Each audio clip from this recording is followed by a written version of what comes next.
J'ai vu le nouveau film Karate Kid Légende avec le personnage de Monsieur Han, Lee, ainsi que Daniel LaRusso. Alors ce film, clairement, il est plutôt bon, voire très bon par moment, mais il y a vraiment des gros aspects négatifs. On va commencer pour moi par le point fort qui bouffe tout le film et qui amène à des points négatifs par rapport à des choses incohérentes.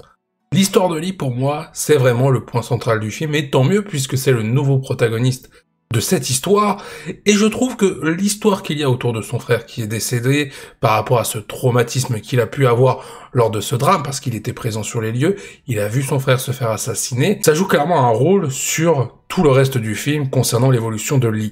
J'aime beaucoup aussi la relation qui nous est montrée avec lui ainsi que son oncle Han, voir un petit peu comment Han arrive à le comprendre, l'aiguiller, ainsi que cette relation qui est un petit peu opposée à celle de Lee et sa mère, et bien sûr sa mère avec le personnage de Han.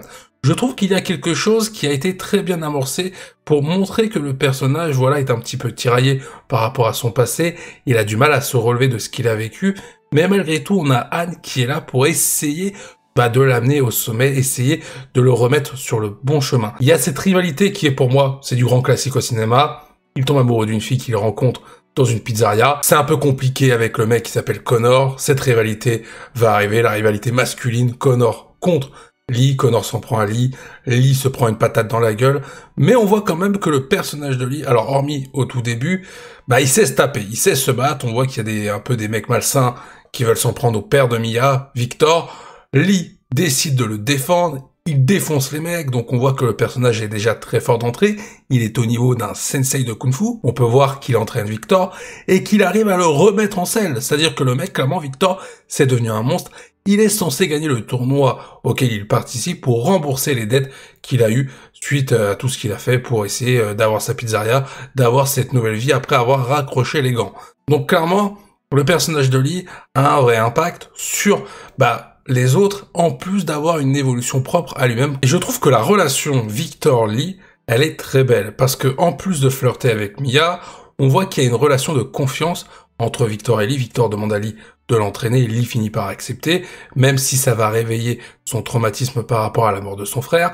Et on voit aussi un Lee qui se confie sur ce qui lui est arrivé par rapport au décès de son frère, au personnage de Victor. Donc il y a une vraie relation qui se construit, qui solidifie un petit peu les convictions et ce qu'a vécu le personnage de Lee. Le problème, c'est le drame qui va se produire. Victor va se faire tabasser de manière illégale lors du tournoi, lors de la finale.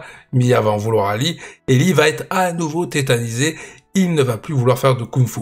Han va comprendre, même si il est à l'autre bout de la planète, il va comprendre ce qui se passe au niveau de son neveu, pourquoi celui-ci est dans le mal, et il va directement aller à New York, là où Lee a déménagé au début du film. Et là on arrive sur la partie pour moi qui est dramatique du film, l'incohérence totale, ou plutôt la mauvaise gestion du personnage de Daniel LaRusso. Alors j'ai évoqué le fait que Han vient d'arriver à New York pour aider son élève, son disciple, son neveu. Là, on est sur les 3/4 du film. On est quasiment sur la fin, si ce n'est la partie finale du film. Daniel LaRusso, jusqu'à maintenant, jusqu'à ce moment-là du film, n'est jamais mentionné, il n'est jamais montré, sauf au tout début du film, pour nous montrer le lien qu'il y a entre le kung-fu et le karaté par rapport à Miyagi. C'est tout. Han arrive donc à New York, il va directement voir Lee, il y a un petit combat, on ne sait pas pourquoi il s'est introduit dans la maison de Lee en mode cambrioleur. Pourquoi? Alors ça a donné un petit fight. Il fallait mettre en scène Jackie Chan, clairement. Ensuite, on a le moment où Han dit que voilà, je vais t'aider à résoudre le problème de ton ami par rapport à ses dettes, vu qu'il est toujours à l'hôpital, Victor. Et pour ça, il va envoyer Lee au plus gros tournoi de kung-fu de New York, là où il peut clairement se faire tuer. Mais on voit que Lee est déjà un personnage très fort, donc tu te dis, bon, à ce moment-là, il suffit de l'entraîner, ça va le faire. Donc ça reste cohérent. Sauf que Han dit clairement que d'abord, avant de commencer, il doit aller voir un ami. Le problème, c'est qu'il a déjà prévu de voir cet ami avant même d'arriver à New York. Alors là, j'ai envie de te dire, mais comment était-il au courant de l'adversité et des problèmes exacts que rencontrait Lee pour décider d'aller voir Daniel LaRusso, son fameux ami? Jamais. Donc là, tu te dis que Daniel LaRusso, il est uniquement introduit parce que il faut l'introduire. C'est la fin du film, il n'est toujours pas apparu, il faut le mettre maintenant, sinon on ne le verra jamais. Ensuite, on se dit, bon bah voilà, on va voir une différence avec Daniel Larousseau par rapport à sa manière d'enseigner, la comparaison avec Anne, et ça va apporter un effet positif sur le personnage de Lee. Sauf que la différence, tu ne la vois jamais. Même sur le combat final, Lee contre Connor, tu ne vois jamais à quel moment le Miyagi-Do karaté a servi à quelque chose dans le style de combat de Lee. Alors, tu vois quelques moves, mais en soi, si tu enlèves Daniel Larousseau du film, ça ne me choque pas. C'est-à-dire que clairement, il n'apporte rien. On a des scènes de combat, on a un petit combat entre Daniel Larousseau et Anne pour montrer une démonstration à Lee. Ok, c'est cool. On a une scène de combat où à un moment donné, on voit Daniel et Anne se battre. Cette scène de combat-là, en plus, elle est mal filmée, c'est-à-dire qu'on voit quasiment pas les moves, c'est tellement brouillon. Clairement, ce que je veux dire, c'est que tu ne vois rien de Daniel Larousseau dans ce film. Tu ne sais pas ce qu'il est devenu après Karate Kid. Si tu ne suis pas Cobra Kai, évidemment, t'es pas obligé de suivre la série pour comprendre le film. Mais si tu ne suis pas Cobra Kai, Daniel Larousseau, tu ne sais pas s'il a une famille, tu ne sais pas s'il a des enfants, tu ne sais pas s'il a continué un petit peu d'avoir ce mode de vie à la Miyagi, et tu sais pas, bah voilà, ce qu'il est devenu en fait. Tu ne sais même pas où il habite. C'est-à-dire que tu sais à peu près où il est, parce que voilà, tu vois où il se rend Anne, mais t'as l'impression qu'il dort dans le dojo de Miyagi. Alors qu'on sait clairement que dans Cobra Kai, ce dojo est à part entière. Il a une maison, il a même une villa, limite, Daniel. Mais bon, voilà, tu ne sais pas ce qui est arrivé. Alors que Anne, t'as 2-3 petits éléments pour montrer un peu qui il est et montrer sa relation avec Lee. Et du coup, parlons même de la relation Daniel-Lee. À un moment donné, il donne le bandeau de Miyagi pour symboliser le kung-fu et le karaté. Il le donne à Lee, Daniel. Donc tu dis, ok, bonne amitié, bonne relation. Mais t'as rien entre les deux. T'as vraiment rien qui est construit pour comprendre l'amitié qu'il peut y avoir pour ces deux personnages, le lien, le karaté qui fait la fusion avec le kung-fu, et finalement être l'héritage de ce fameux arbre qui nous est présenté dans ce film, les deux branches karaté kung-fu qui forment un seul arbre. C'est dommage de ne pas avoir plus creusé la relation entre Daniel et Lee.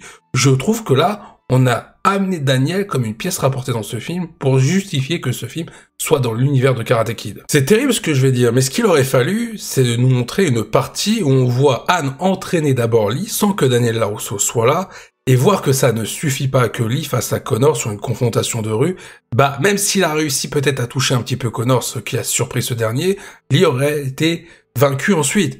Et là, Anne aurait pris conscience que ça va pas suffire, il va falloir autre chose pour que Lee parvienne à gagner ce tournoi. On aurait pu avoir l'introduction de Daniel Larousseau juste après, et ensuite on aurait vu les effets de ce karaté que possède Daniel en termes d'héritage par rapport à Miyagi, parce que là on aurait vu Lee évoluer et parvenir à vaincre Connor en ayant les deux styles de combat, le kung-fu et le karaté. Et ce qui est terrible, c'est que dans ce film, t'as Daniel qui dit à Anne, mais attends, pourquoi tu vas pas avoir d'autres dojos qui pourront aider Lee? Moi, je ne suis que l'élève de Miyagi. Bah, en soi, il a raison. Si on prend Daniel dans ce film, pourquoi Anne ne va pas voir Chosen? Pourquoi il ne se pose pas la question d'aller voir celui-ci? Parce que ce film se passe 3 ans après le Sekai Taikai. Dans ce film, Daniel est considéré comme un sensei. Donc, techniquement, Anne est au courant des événements de Sekai Taikai. Et il est au courant que Chosen a eu l'héritage du Miyagi-Do avec quelque chose d'encore plus poussé que ce qu'a connu le personnage de Daniel. Donc, pourquoi, à un moment donné, il ne s'est pas posé la question de est-ce que je vais voir Chosen ou est-ce que je vais voir Daniel, ou alors une mention en mode bah j'ai voulu aller voir Chosen, il n'était pas disponible, donc je me tourne vers toi, ou tout simplement un Daniel qui aurait pu dire je voulais être épaulé par Chosen, mais il n'est pas là. Il va voir Daniel parce que oui, c'est vrai, il connaît Miyagi. Donc clairement, Miyagi est le lien entre Daniel et Anne. Mais bon, une petite mention de Chosen aurait été très cohérente parce que voilà, Daniel, c'est une pièce rapportée durant tout le film. Et c'est triste de dire ça, parce que là, clairement, on a surfé sur la vague de Cobra Kai qui a redonné une hype à Karate Kid, et ce film est né grâce à ça. Et là, Daniel Larousseau, sa présence est uniquement là pour ça. Et le caméo de Johnny, c'est clairement pour satisfaire les fans de Cobra Kai, parce qu'il y a eu ce succès-là, justement. Pour ce qui est du combat final, donc le fameux Connor contre Lee, je trouve qu'il manque de la difficulté à Lee. Alors, à un moment donné, il finit au tapis, on se dit, est-ce qu'il va se relever, est-ce que il va réussir à vaincre Connor? Mais bon, tu vois que clairement, le combat, il est plutôt facile pour lui. Le tournoi est passé très très vite, hein. C'était expéditif, c'est-à-dire qu'on nous a présenté le tournoi, on est passé directement à la finale, c'était ça le combat final, la partie finale du film. Ce que j'aurais aimé voir, c'est par rapport aussi à ce qui nous a été présenté dans le film concernant le développement de Lee, c'était un combat où on voit Lee encore évoluer. Au début du combat, ce qui aurait pu être sympa, c'est de voir Lee tenter son coup spécial sur Connor, qu'il a essayé d'améliorer grâce à Daniel, mais ça ne suffit toujours pas. Connor arrive encore à l'anticiper, et voir aussi un Lee qui aurait pu être encore plus bridé dans son style de combat par rapport à ce qui est arrivé à son frère. voir le traumatisme se réveiller de nouveau et voir un Lee évoluer durant le combat pour surmonter tout ça. On aurait pu voir grâce à son évolution, grâce à l'apprentissage qu'il a eu de Han et de Daniel LaRusso, un Lee évolué par lui-même, qui à ce niveau-là, on rappelle qu'il a été capable de former et d'entraîner Victor en quelques jours, et Victor de base aurait dû gagner le tournoi auquel il s'était inscrit. On aurait pu voir durant le combat Lee contre Connor un Lee peut-être faire une variante de sa technique spéciale en hommage à son frère et réussir son propre coup pour vaincre Connor. Ça aurait été stylé. Là, on nous a déjà teasé avant le combat qu'il allait gagner. Alors c'est évident, c'est le protagoniste, il doit forcément gagner. Mais on aurait pu nous donner un petit suspense ou modifier comment ça aurait pu se produire par rapport à la perception de la scène qu'on a eue, c'est-à-dire le moment où il utilise sa technique spéciale et on sait que ça va passer. On aurait pu avoir une variante pour donner un petit peu plus de suspense et nous surprendre en nous disant « Oh, il a fait une technique qui lui appartient ». Ça aurait montré clairement que c'est le nouveau Karate Kid, qu'il possède un vrai héritage fusionnant, le karaté et le kung-fu. On est passé à côté de ça. Bien entendu, je l'ai évoqué il y a quelques instants, Johnny Lawrence est dans le film Karate Kid Légende. Alors attention, on va pas s'emballer, il n'a pas un rôle très important. C'est uniquement la scène finale qui est assez drôle pour montrer la relation amicale qu'il y a entre Daniel et Johnny, et surtout pour avoir un petit caméo de celui-ci qui était le héros de Cobra Kai. Clairement, sa présence est uniquement là pour le petit clin d'œil à Cobra Kai, remercier les fans et ramener ce côté hype. Et voilà, d'un point de vue financier, c'est intéressant d'avoir Johnny. Mais si tu n'as pas vu Cobra Kai, quelqu'un qui n'a vu que Karate Kid 1, 2, 3, surtout que le 1, quand il voit Daniel avec Johnny, le mec il doit dire « Attends, c'est quoi ce bordel? Comment ça, Johnny et Daniel sont amis ?» Bon oui, c'est vrai, je chipote, c'est un petit détail pour remercier Cobra Kai, ceux qui n'ont pas vu, voilà, ils peuvent se dire « Bon bah voilà, des années ont passé, Daniel est devenu ami avec Johnny. » Est-ce que cette scène-là nous amène à apprendre quelque chose de plus dans le film? Clairement pas. Est-ce que ça nous tease un potentiel deuxième volet ou un développement continu de cet univers de Karate Kid et Cobra Kai? Je pense que oui, je pense qu'on verra des spin-offs sur Johnny, sur d'autres personnages de Cobra Kai comme Miguel. On verra certainement à nouveau le personnage de Lee parce qu'il y a un petit message adressé à Daniel en disant que si jamais il avait besoin de lui, il n'hésite pas à l'appeler. Donc on reverra le personnage de Lee. Et pourquoi pas une confrontation Miguel contre Lee qui pourrait nous hyper concernant un futur projet. En tout cas, pour l'instant, nous verrons bien. Ce film-là est bon, mais il aurait pu être vachement meilleur par rapport à toutes les occasions qu'ils ont eues en termes d'histoire, de développement de personnages. On est passé à côté de quelque chose.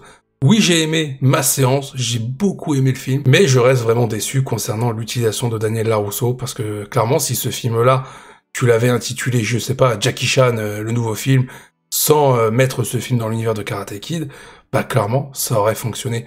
Là, mettre l'appellation Karate Kid et donner juste ce rôle-là à Daniel LaRusso, c'est vraiment réducteur et c'est dommage. Je ne sais pas ce que vous en pensez, vous, mais si vous avez vu ce film, donnez-moi votre avis en commentaire et n'oubliez pas de vous abonner.